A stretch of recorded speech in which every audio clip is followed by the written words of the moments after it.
What's up guys, Kaiju here, also known as Richard Manzo, and god, I'm late to everything. First G-Fest, now this. But anyway, it came out a week ago, here's the video. But yes guys, Pacific Rim 2 is actually happening. Honestly, I thought it might have been pushed off to 2018 like Godzilla 2 or just indefinitely cancelled. But yeah, it's actually happening. It's called Pacific Rim Uprising, not Pacific Rim Maelstrom or whatever the hell that stupid name was. But I'm really excited because this is another Kaiju movie. We're gonna have another movie next year to see. I'm really excited about that. Also, I want to mention, Stephen S. DeKnight is directing this film, and he was the showrunner for the first season of Daredevil. Daredevil's my favorite TV show I've ever seen, hands down, so I have extreme faith and confidence in this movie. But basically, what I want to talk about in this video, besides all of what I just said, I want to talk about what I think is going to change, if it's going to be good, if it's going to be bad. Basically, we'll just talk all about it. So yeah, let's just get right into it. Now, as we all know, Legendary and Warner Brothers broke up. Warner Brothers says it's mutual, but I think Legendary honestly left because of all the crappy DCU stuff going on. Hello, darkness, my old friend. They no longer work together besides the MonsterVerse properties, which includes Godzilla and King Kong. Now, the reason why I'm bringing this up is because I feel this could impact the film very much so, in a lot of different ways. The biggest way, in my opinion, would be the actual designs and the actual aesthetics of the film. As we actually saw in the main trailer, the Jaegers look sleeker and more futuristic.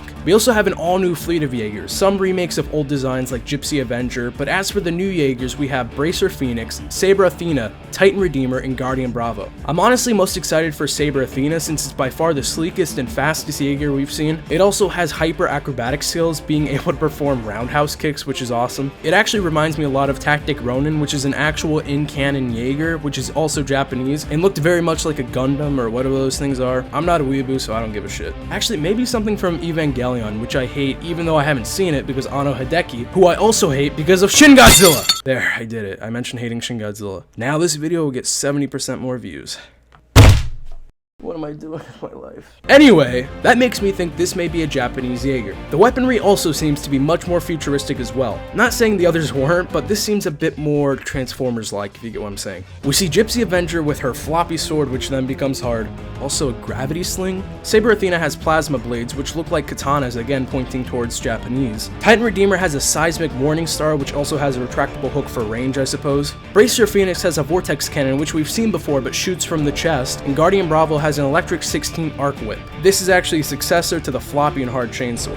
One of the biggest changes though that we see is that only one pilot is required to pilot a Jaeger. This may be for some plot specific reason, or maybe they just thought that the drift compatibility thing was too confusing and unnecessary. I actually liked it a lot because you actually had to bond with these people. You could also bond with the Kaiju as we saw. It's weird though because we see that the text says neural handshake accepted and drift activated, implying that two pilots are still needed to drift. Maybe only certain Jaegers or pilots require partners now. Another thing I want to see though, which I think we'll see either a lot more of or a lot less of depending on how it goes, are the Kaiju. Now as of right now, there's one issue.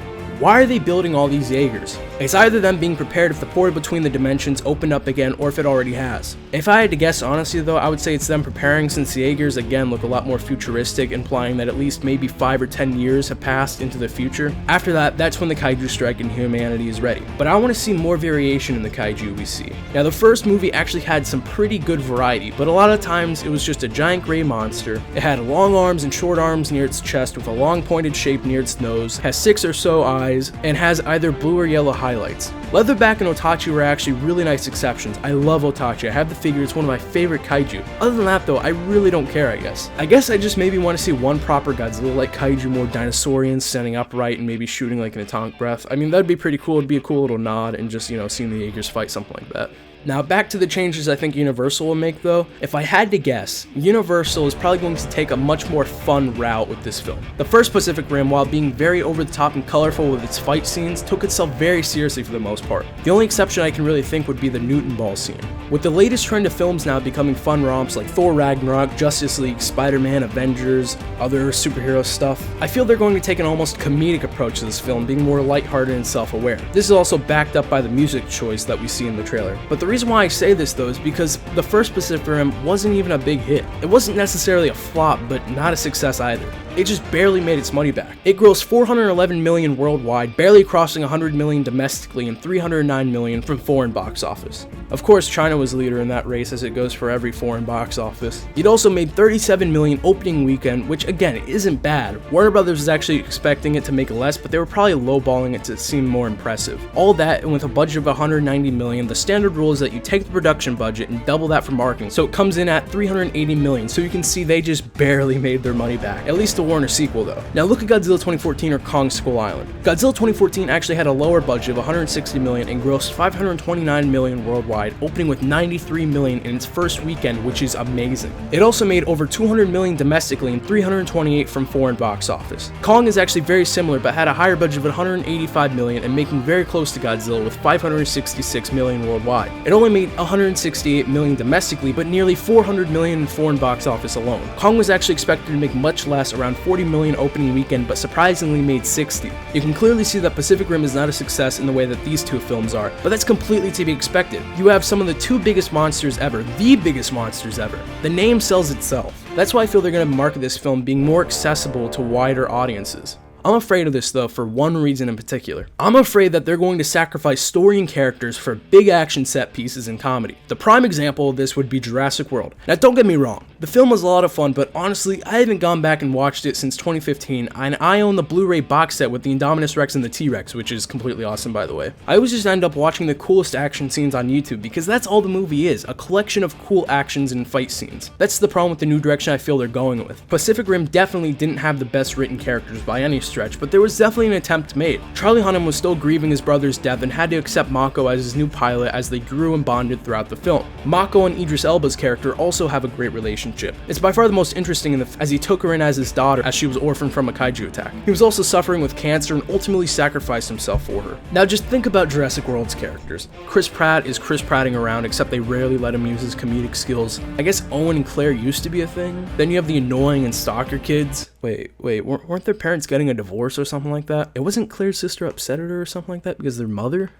It's just nothing! The thinnest of characters made to fill out a 2-hour movie.